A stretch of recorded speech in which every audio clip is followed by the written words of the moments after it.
We are living in an uncertain world, a world of change. We are facing a pandemic. We are facing climate change. We are facing hunger. We are facing civil unrest. We are facing economic problems. And in this world of change, we are looking to these antiquated systems of government to provide solutions, and many of them are failing. So in this video, I would like to present an idea for a new system of government that could replace the governments of the world with an intelligent democracy that would take the power away from the few, from the top 1%, from the wealthy, and give it to the people. And I call this system intelligent democracy. A democracy with a heart and a brain. Most of the governments around the world are oligarchies, where a small group of people rule. We might call them by different names, but when it comes down to it, that is what they are. There is a small group of people that hold most of the power. Governors, senators, presidents, dictators, kings, emperors. Is there really any need for one person to have that much power? Should one person have that much power? I don't think so. Why should one person be controlling so many others' lives? The power should be in the hands of the people. We often hear this narrative as the solution. But in practice, it has never worked out that way, has it? If the power should be in the hands of the people, if it really should be, then why is it not?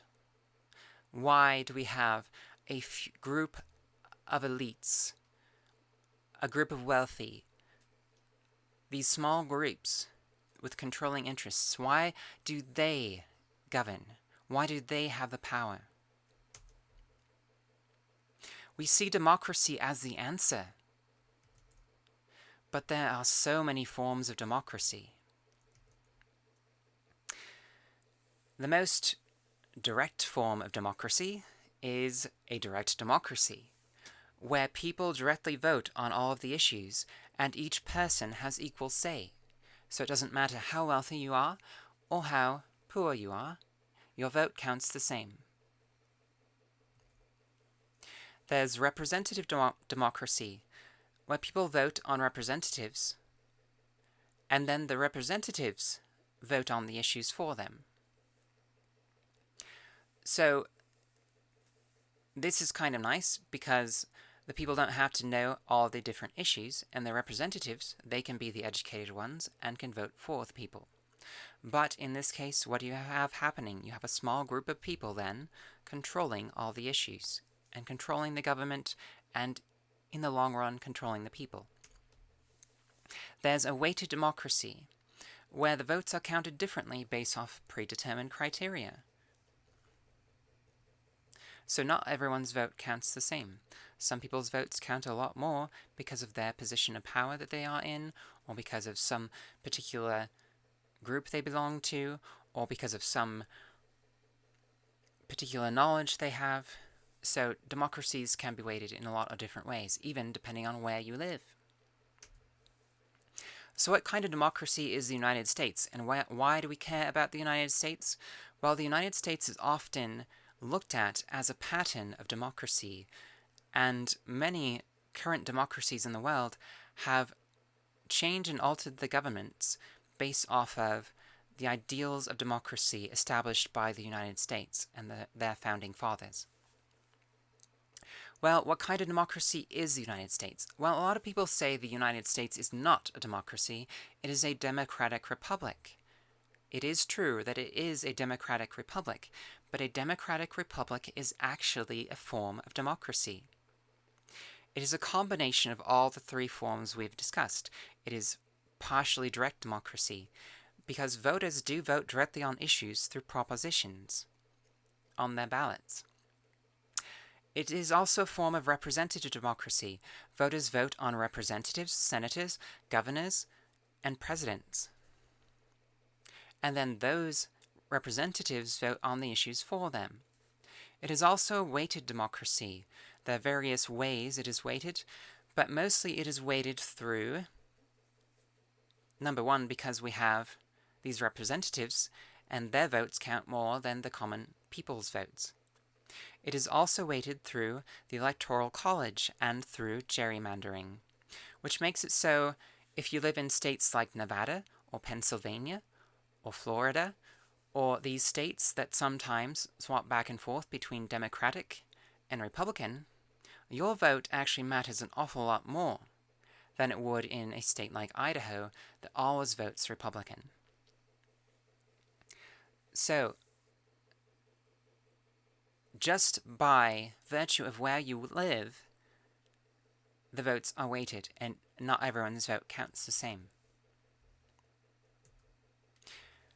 And that's a problem we can really see in the 2020 election this year, where we really have highlighted all these different states where the voters count so much more than in the other states.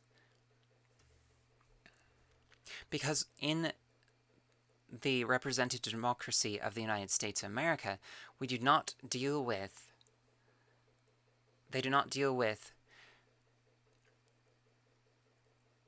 voting people in based off of popular vote. They deal with voting people in based off of the Electoral College. Okay, so what are the problems with direct democracy where the people are voting directly on the issues?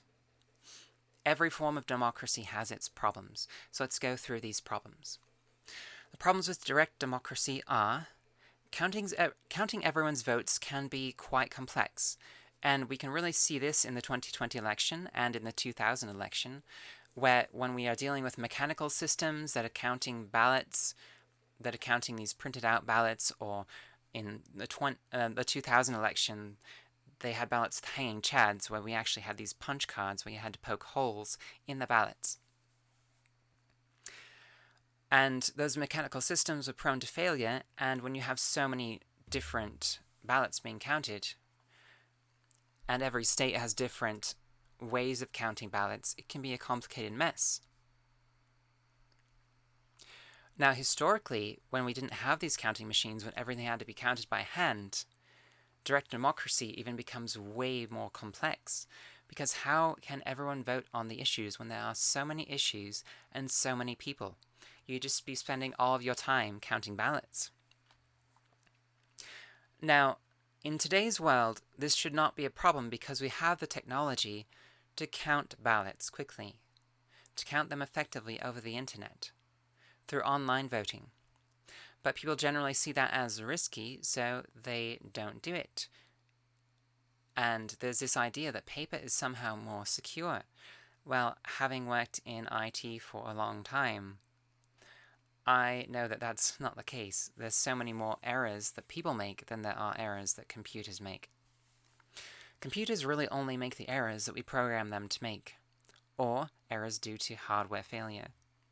But when you have redundant systems in place, that's not something that you really need to worry about. So this problem of counting everyone's votes being complex should be a problem of the past. But let's look at some of the other issues. The masses are generally poorly informed about the issues. There's a lack of education among the masses. Due to poverty and other factors, not everyone has the same access to education. So not everyone's vote is an informed vote. In fact, the mass vote is not an informed vote. It is an ignorant vote.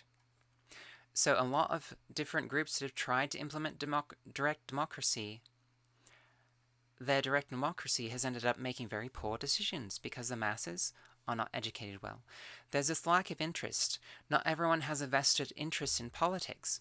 Why should everyone be interested in voting on different issues? Why should everyone devote the time to researching the issues when we all have different lives to live? And that leads to the third problem, a lack of time. So people have their own responsibilities in lives. They have work, they have family, they have interests outside of politics. So without having dedicated politicians, we don't have people that have this devotion to study the issues. So we can sum all that up by the saying, the masses are asses. And this is a problem that so many ancient Greek philosophers knew about. And the founding fathers of the United States also knew about this, which is why they originally only wanted wealthy landowners to vote, because they saw that as a sign of education. And they thought, if only the wealthier ones vote, then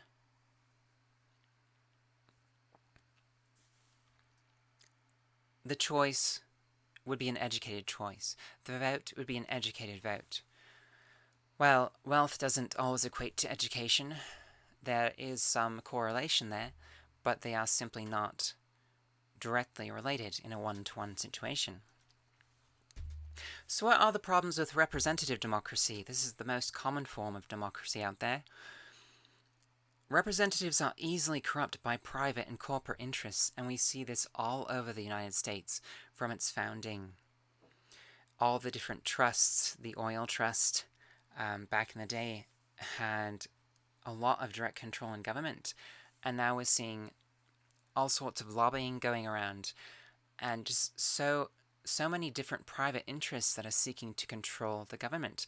We are seeing their control in the bailouts that they are receiving. We are seeing their control in the politicians that they are funding. So, representatives can be easily controlled and put in the pockets of corporate interests, and that is a huge issue. So representatives are voted in by popular vote, not by qualifications. This is another huge problem. We see people that have absolutely no experience in politics, like Donald Trump, and whether you are for or against him, you have to recognize he doesn't have political experience. Yet, now he's the Commander-in-Chief of the United States of America. So, does he really have the qualifications? And you might say yes, you might say no. Look at all the other qualifications other jobs have. When you are a teacher, for example, you have to have a teaching certificate in every state that you teach in every country you teach in. You have to have a certificate that shows you are endorsed in every subject that you teach. You have to take a bunch of classes to maintain your certification and your licensure. So, if someone like a school teacher has all of these qualifications, well, what are the qualifications for someone like the President of the United States, or a senator, or a House representative? Well, if you look at these qualifications, they're simply age-based. So you have to be old enough, you have to be born in the United States, and you have to live in a particular area based off of the particular government position you're getting. So, these are the weakest qualifications ever. A job interview for McDonald's sometimes has higher qualifications than this. So, again, they are voted in by popularity. It is a popularity contest, not a qualification contest. I personally think it would make more sense for it to be more like a job interview, where we check the qualifications and we vote them in based off of their qualifications, not based off of a popularity contest. But that's generally not how representative democracies work. So what are the problems with a weighted democracy? Well, if there are certain states whose votes count the most, like Nevada or Pennsylvania or Florida, and you don't live in these states, your vote counts an awful lot less. So there are many voices that go unheard.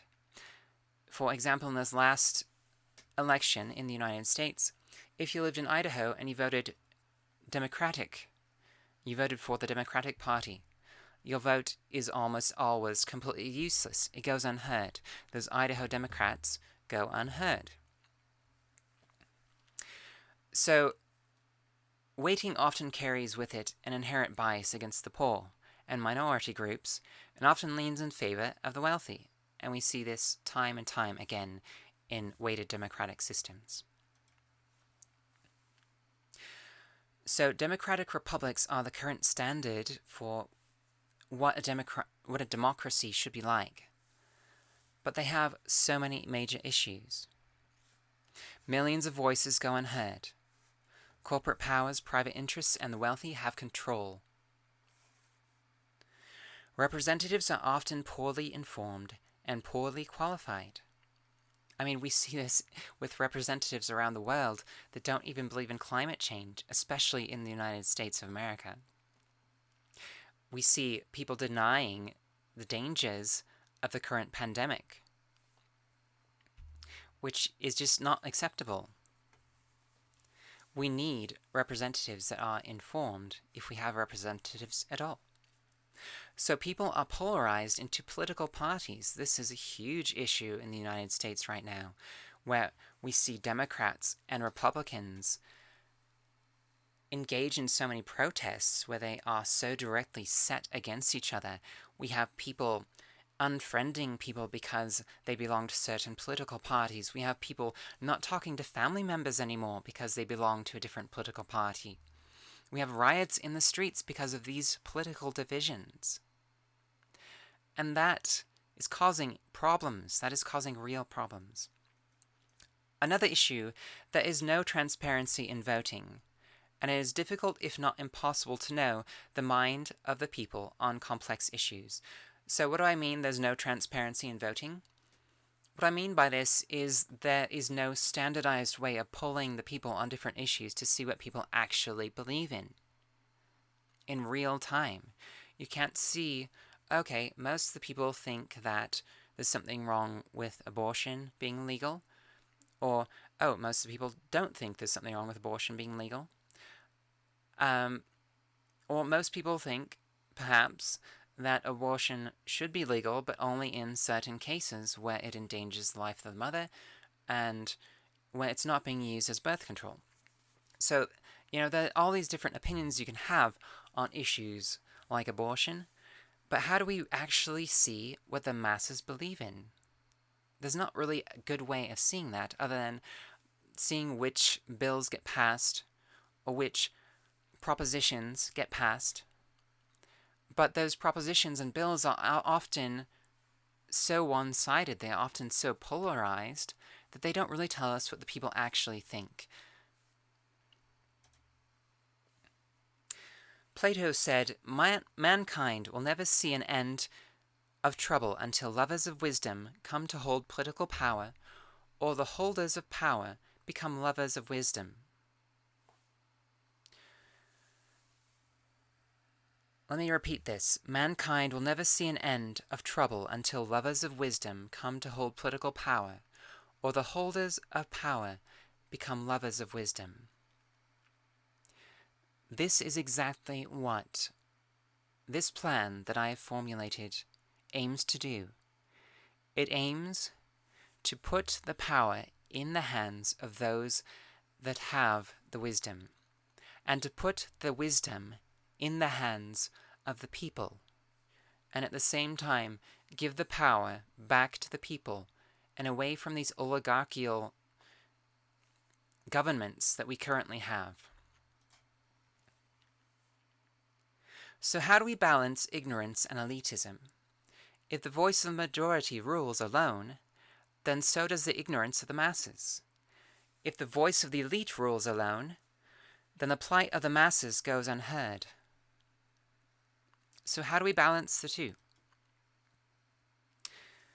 I propose a solution. So the problem is, we have a few individuals lacking in skill that are in the pockets of private and corporate interests, and they are representing everyone, and they're generally not very good at their jobs because they do not have the correct qualifications. So what is the solution? The solution is to give the people that understand the issues power to govern those issues by voting on them directly, and to make the voice of everyone heard through voter transparency. So in intelligent democracy, I propose a democracy that has a heart and a brain. The heart being the voice of the people, where every voice is heard through transparency in voting. Everyone can see what the majority thinks about all the issues being voted on in real time. And not just in a polarized way, but where we can see all the different complex facets of the issues. And then the mind is the voice of the experts, where everyone can see the votes and beliefs of those with expertise in different fields. So here we have this system of checks and balances, where the majority vote keeps the weighted expert vote in check, and the weighted expert vote keeps the majority vote in check. For laws, regulations, procedures, bills, and such to pass, they must be supported by both the majority vote and the weighted expert vote. A disparity between these two demonstrates a conflict of interest that cannot be ignored. So, if we are proposing a bill or a law to be passed, and the majority votes to support that, but those that have experience in the issues governed by this law or bill vote against that, the bill will not pass. If the experts that have the experience with the issue vote to pass that bill, but the majority sees a problem with it, then what that is telling us is that there is a problem that the experts are not seeing, and the vote will not pass. The vote will only pass if the voice of the experts and the voice of the majority coincide. So how do we create an intelligent democracy? Well, for the first time in history, we have the technology to create an intelligent democracy governed directly by the people. In the past, we didn't have the technology to tally all these votes in real time on complex issues, to organize the people, but now we do. We have the internet, we have complex server systems, we have so much technology, we have artificial intelligence that can do some amazing things. And if we implemented all these technologies into our government, we could create a very powerful system where we wouldn't ever have to wait around for states to count ballots by hand, where we wouldn't ever have to leave our homes to vote. And that system I call Democranex, the first worldwide web-based democratic platform. So one of the concerns people have about online voting is security, which I think is somewhat humorous. I mean, we see how easily manually counted votes can be tampered with. I mean, in the 2000 election, a lot of votes weren't counted because of hanging chads, because there was this little piece of paper that was hanging out and the voting machine missed it. Or some votes aren't being counted because someone forgot to sign the back of the envelope, or they didn't mark something correctly, or whatever. With an online voting system, you wouldn't have these issues. You wouldn't have issues of people potentially hiding ballots, or destroying ballots, or not delivering ballots to correct locations. And, according to the sources, those things haven't happened very much, if at all, in the United States election this year. But there is that potential. So how is online voting less secure? That's the first question I want to ask you. How is online voting less secure? We trust our own money with systems like PayPal, with online banking. Even the United States military and the militaries across the world use networks for military operations to transmit information. So if we can make systems for our military and banking secure, who in their right mind would think that we can't make voting secure? It's not really that complicated. So I've worked in IT for over 7 years in my life, and I've worked with some pretty complex network systems and servers. I used to work at a data center, and there's so many ways of making redundant systems. So, with the Democranex app, we would have redundant servers. where everything wouldn't be stored in a centralized location. The data from the voters would be directly sent to multiple servers across the world that then would tabulate the votes and would compare each other's data to one another to find any discrepancies. So they would have systems in place to see if anyone had hacked into any of those servers. The other servers would detect that. So there are ways of preventing this. Votes would be tabulated instantly. You would never have to wait for votes to be counted again. The wait time would be milliseconds. It would be so fast. Voters can see what other voters are voting in real time. So you can see, oh, okay, this is the current vote. So maybe that would influence the way that you felt about the vote if you see that majority is voting this way. All issues being voted on would be easily accessible and understandable. So you'd have a description of each issue and links to further research you could do on those issues before you vote on them. So every issue would be outlined on the Democranex app, and it would be very clear and understandable, and not written in legal jargon, but written in language that people can understand. So voting histories and analytics would be permanently stored for others to reference. You could see the voting history on certain issues and how that has changed over time, so you could keep track of how the popular opinion is changing and things like that. Voter registration would be a simple one-time process based on your social security number or other ID credentials depending on what country you're from. And it would use these credentials to verify that there were no duplicate voters. So you can only have one voter per social security number or per identification number. So it would be a very secure system. We would implement security far beyond anything that we have seen in online banking, and it wouldn't be that difficult to do. So if we can trust our money with online banking, surely we can trust our democracy with an online voting system. This is really the future that we need to go towards.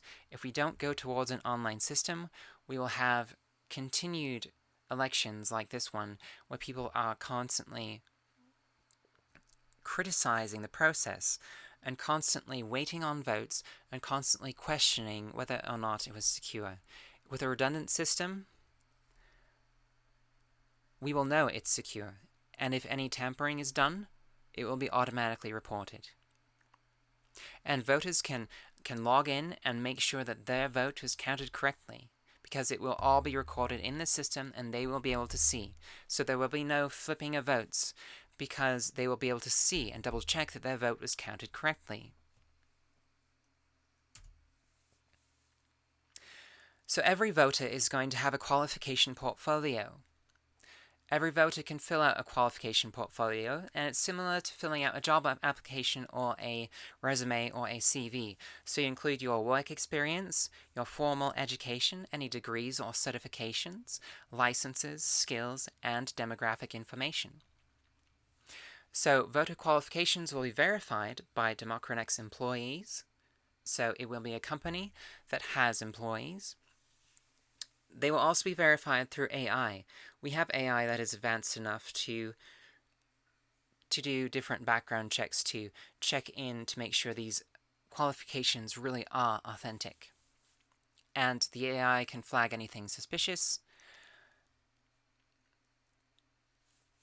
while verifying those qualifications.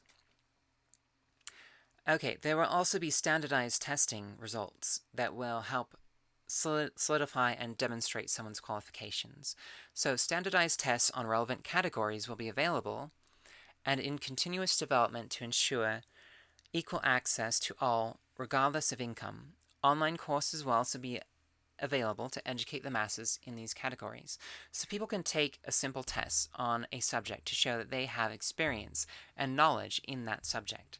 For example, let's say someone has studied ecology extensively, but they don't have a degree showing that they've studied it. Well, they can take a test showing their understanding of science and ecological issues. And that test is going to give them a higher score, so their say will matter more when it comes to ecological related issues, so ecology related issues, like things dealing with pollution or global warming or environmental protections. So voters can also retest and update their portfolio qualifications anytime they want. They can vote on making changes to the standardized tests and the instructional materials as well. So if they see any issues with these online classes or with the standardized tests, they can vote on changing those. So the power is, again, always in the hands of the people. So I mentioned categories. Every person's qualifications will be broken down into categories that reflect the fundamentals of societal government. So there are different fundamentals that we need in government. Government needs to help establish an infrastructure, an energy infrastructure, a road infrastructure, bridges, and transportation infrastructure. We need this infrastructure in place. Governments help establish law, so we need a judiciary branch that helps interpret the law, and we also need a branch that enforces the law. So governments also have a huge hand in regulating agriculture and food production. We need to make sure that every country has the right amount of food. And a lot of this involves trades with other countries because we all don't produce all the food that we need. We need to rely on trade. So health and welfare, that's another issue. Education, environmental, economic and employment, scientific research. So all these fundamental categories that we need laws, we need government to govern these things, because these things are fundamental to a society.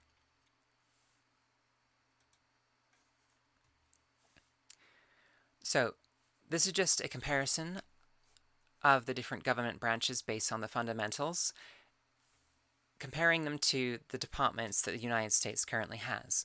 So that, as you can see, all those different categories I went through, there are already departments in the United States government that are devoted to these particular categories. So my point in showing this is just to show that, yes, these are things that are fundamental to the workings of a society. So these should be the categories that the voters' qualifications are weighted against, and different bills that we are voting on are weighted against. So, also, with the Democranex app, with the Democranex system, we're going to implement demographic-based voting. So what is demographic-based voting? It's demographics. That's like where you live, what your gender is, your economic status, your race, all these different factors that are personal to you. And why should they affect our say in issues? Well, we could think of something like women's reproductive rights. Shouldn't women have more say in their reproductive rights than men? Should men be able to have an equal say in a woman's reproductive rights? I don't think so. I believe that those that are involved in the issues should have the most say in those issues. Should straight people have as much say when it comes to gay marriage as gay people, since straight people are not being affected by that issue? I would say no. I would say that the vote of those involved should be counted more. Should white people be able to pass laws and bills that disproportionately affect black people? Should the white vote count just as much in that scenario? I would say no. Definitely not. So, I hope that I've made it clear why demographic-based voting is necessary.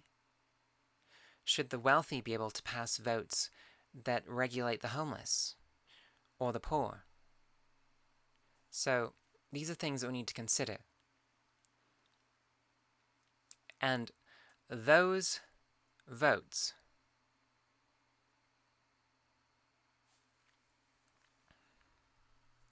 those issues that we are voting on that disproportionately affect a certain group or a certain demographic, that certain demographic should have the highest priority say in the tabulation of the weighted votes.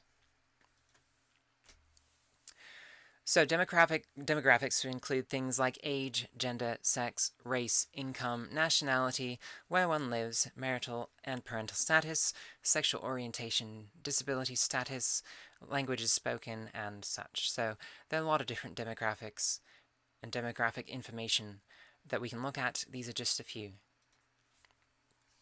So how does intelligent voting actually work? Voters submit a proposal, such as a bill or something more direct, to an online system. So it's a lot like a bill, but it'd be more direct. The voters would create a proposition, and then people would vote on that proposition. So each proposal is given a relevance percentage based off of each government branch. Each proposal is given a demographic scope. Each proposal is given a vote-by date. Everyone can vote through the online system until the end date, but no one's vote is required. So no one is required to vote in this system. And that's important, because we don't want to wait around for everyone to vote, because we know everyone is not going to have a vested interest in this. So, in not requiring everyone to vote, only those with a vested interest are the ones that are voting. And that's a good thing, because those that have a vested interest often are those that are the most informed. So proposals have a minimum percentage of support for from voters to pass. So if you only have like 5% of the voters voting on something, it's not going to pass. We'll need at least, let's say at least a third of the voters to vote on something for it to pass. Now, what is the correct percentage? I'm not sure on that yet. But definitely if it's a very small number of the voters, a very small percentage, then the vote shouldn't pass. The proposal shouldn't pass if not very many people are actually interested in passing it. So then votes are weighted using an algorithm that compares the issues against the voter's experience. And the weighted expert vote and the direct popular vote, so the weighted expert vote is the one tabulated through the algorithm, and then the direct popular vote must be in agreement for the proposal to pass, like I said before. The masses have to be in agreement with the experts, or it will not pass. So here is an example voter qualification breakdown. Let's say this individual is a university biology professor that does a significant amount of research involving medical applications. So we can see they have this percentage based off of their testing, based off of their portfolio that they filled out with their qualifications, where they don't have much experience with judiciary-related things. They're not that involved in the law. They have a lot of experience and knowledge about education. No experience about the military. Some experience about the economy, but not very much. And so on and so on. Okay? And then that ranking is translated into a weight. So 1 is the default. So every voter is automatically registered at a weighting priority of 1. So it can't be any less than that. And 10 is the highest. So we just round this percentage up to the nearest point. So if this number here rounds up to a 2, then this goes to a 2. So it's basically the percentage divided by 10, and then rounded up. And that's the weight. So 10 being the highest. So the absolute highest someone can count in a particular category than someone else is a 10. So if we have someone like this guy who has done a lot of scientific research, he has a weight of 9 here. This means that his vote counts 9 times as much as someone's vote that has no experience with scientific research, but only in this category right here. Then the algorithm factors that all in. And again, that's only when we're tabulating the expert vote, because the popular vote, or the vote of the masses, also must be in agreement with this expert vote. So everyone's vote counts. So the example proposal breakdown. So here's a proposal regulating pollution. So we have the same categories, and we have this percentage of relevance. So it's going to compare these things from the person, from the individual, these weights, to how relevant those weights are to these categories. And the algorithm is going to make it so, okay, this has a lot to do with environmental stuff. This voter has quite a bit of experience dealing with environmental stuff, so their vote is going to count more on this issue than someone's vote that doesn't have that experience, for example. Now, what if the voter had a lot of experience in education, like this voter does? Well, this proposal doesn't have much to do with education at all, so their vote doesn't count more than anyone else's in this category because it has nothing to do with that. So the algorithm is just going to compare those and see which count the voters most that have the qualifications for the most relevant categories in that expert vote. Again, remember, everyone has an equal say in the popular vote, and those two things have to be in check for bills to pass. So how is the weighted vote tabulated? Well, like I said before, Democranex uses an advanced algorithm for tabulating the votes. An algorithm will directly compare the voters' qualifications and their portfolio to the proposal category breakdown and prioritize the voting accordingly, just like I explained. Votes are further weighted based on demographics, utilizing another algorithm. So first, we compare the qualifications, then we compare the demographics. Okay, let's say lots of people are voting about a certain issue, but many of those people don't live in the area that will be affected by the proposal. So their votes should not count nearly as much as those that live in that area. So that's an example of how we'd factor in demographics. So here we would keep proposals in check that would try to propose things that might create a lot of pollution in poor neighborhoods, because the people that live in those neighborhoods that are most affected have the highest say. They have the most say. Their votes are weighted higher than those that don't live in the affected neighborhood. And this way we can ensure that the poor are protected, that the voice of the poor is heard, and that is exceptionally important. Because if it is not, if the voice of the minorities, if the voices of the masses are not heard, then you will again have a wealthy elite controlling everything. And that's why we need this system to keep the elites in check.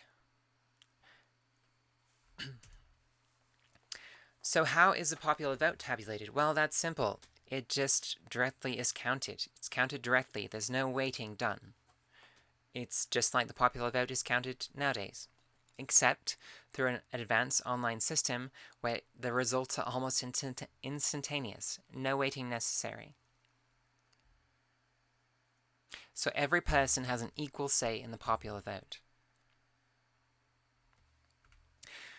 So some people might think, well, how is it fair if not everyone has an equal say in the weighted vote? Well, like I just said, everyone has an equal say in the popular vote, and nothing will be passed without the agreement of the popular vote. Therefore, everyone's vote counts.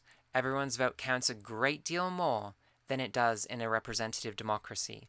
So this is the kind of system we need if we really want to hear the voice of the people, is a system that hears the voice of the masses and the voice of those that have the understanding of the issues. That is the system of checks and balances that we need in our government. So, Democranex has an extremely secure system. And we'll do this to a higher standard than online banking. It will be redundant. So there'll be a series of independent redundant servers that receive each voter interaction from the voting device directly, from the phone, computer, a tablet, or whatever. And it goes directly from that device to the servers. The servers then will communicate to one another to verify the authenticity and integrity of the votes, to make sure that those votes are coming from the right location, they are coming from the right person, and that they are all consistent. And any inconsistencies will be reported automatically and addressed. So the AI, the Democranex AI, will help identify those inconsistencies and report them to the employees, but also it will report them back to the voters.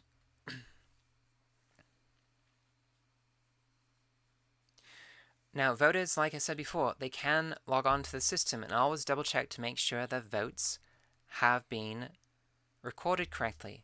They can make sure that no one has hacked into their account, that none of their votes have been altered, because as they see their votes on their account and their voting history on their account, that history will be synchronized with the servers. So there will be no discrepancy, and there will be no flipped votes, there will be no hacking in a system like this.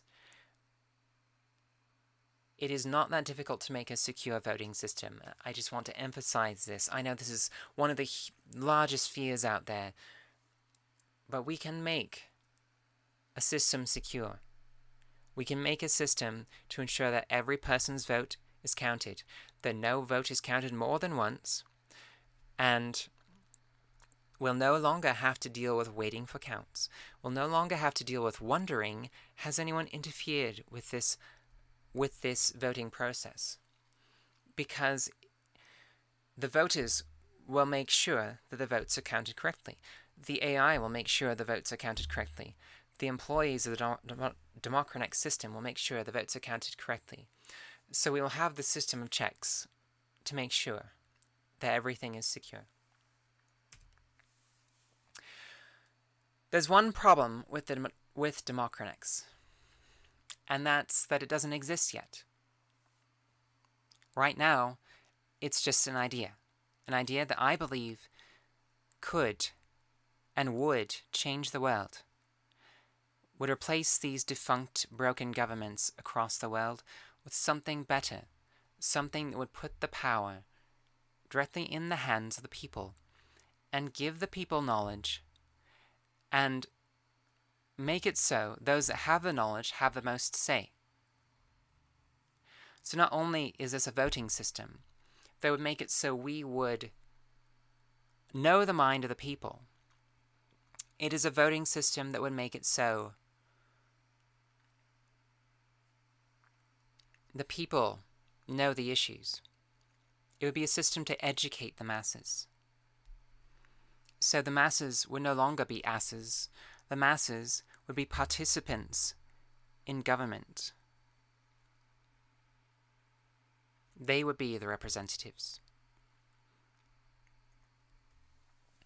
So, what are we going to do? How are we going to make it so Democranex is not just an idea?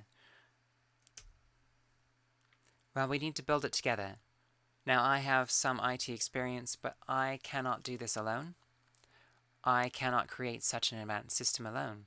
But we do have the technology to create this system, and if we can get enough people that believe in this idea to band together, we can create it.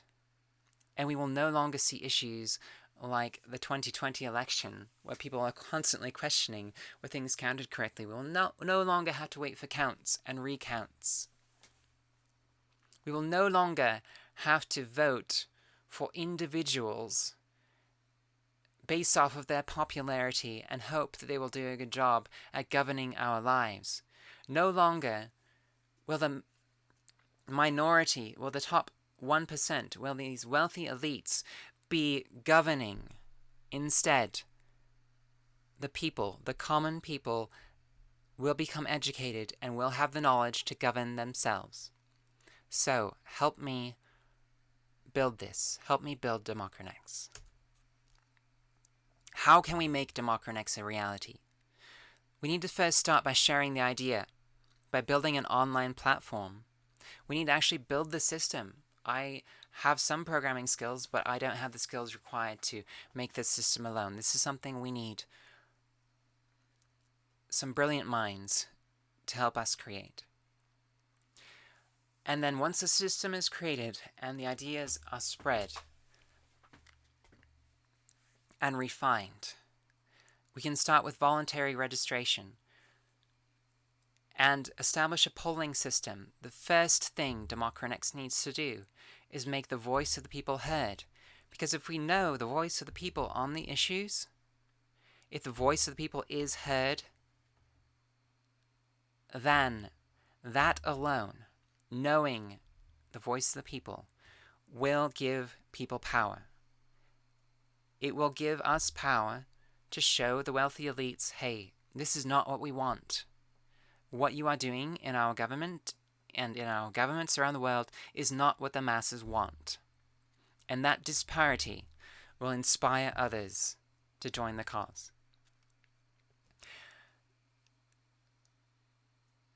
So, my point here in these first few points is that to make Democranex a reality, we don't replace a government through revolution, through tearing down a government through war and building another one up. Time and time again, revolutions have happened. They've come and gone, and come and gone and come and gone, but there's always a need for another revolution. Because when you destroy something, it takes time to build it back up, and then it might work well for a while, but then it is subject to the same issues, the same problems, because it is always built upon the same kinds of ideas. We're just replacing one oligarchy for another oligarchy. But with Democranex, we can replace the oligarchies of the world with the voice of the people, with the power in the hands of the people. And to make this happen, we need to first establish the system, make the voice of the people's heard, make the voices of the people heard through a polling system that will poll different opinions on different topics, so we'll know what everyone believes on these topics. So we'll be able to log in and see, okay, 75% of people think that global warming is a problem that we need to pass legislation to help solve. And knowing that will help us know that we need to work on that. Okay, but we can't start by just saying, okay, the new government is going to replace the governments of the world. So we would start with a worldwide humanitarian system that works through legal channels in different countries across the world to provide where governments currently fail, addressing issues according to the users' votes. So maybe there are countries where people are starving and the government is not providing them the relief they need. Well, this humanitarian system could step in, where we could function as a humanitarian system where we could raise money and then use the votes to channel that money where it is needed. And then people will grow to trust the Democranex system. They'll grow to trust this humanitarian organization. We'll build participation, we'll build the trust, and let Democranex naturally grow to replace the governments of the world. Now, I want to look at Google as an example of global web governance. So what do I mean by global web governance?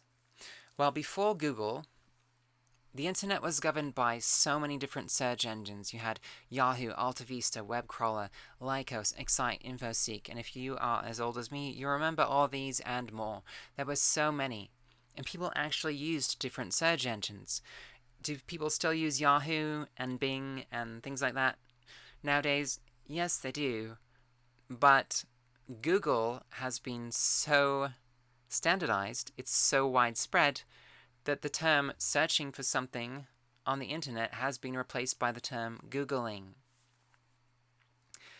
So, how did Google do this? How did it basically replace all of these different search engines where the masses now use Google over all these different search engines? They did it by providing a better service, by proving to the world that their search engine was better. And in doing so, they gained the trust of billions.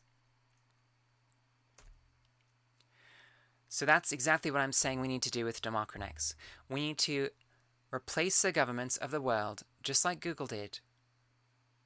We need to replace the governments of the world, just like Google replaced the search engines of the world. Not by revolution, not by destruction of the old, but simply by creating something that is that much better than all the rest. And when we do that, people will rely on the Democranex system above the other governments of the world, and the other governments of the world, when they still exist, they will eventually fade out of the view and out of the mind of the people. And the power will eventually be in the hands of the people, just like the power of the internet is kind of in the hands of Google right now. So let's build a free and intelligent world together. Let's build Democranex. Now, if you like this video, please give it a thumbs up and please share it. I feel like these concepts could help change the world and would help change the world. I feel like this is what we need right now. We need a system that puts the power back in the hands of the people. If you believe in this, then please share this video with others and like and subscribe to my channel. And if you have any comments, any feedback, any criticisms, I welcome those criticisms, those comments, and that feedback. So please tell me your thoughts in the comments below. Thanks a lot and have a great day.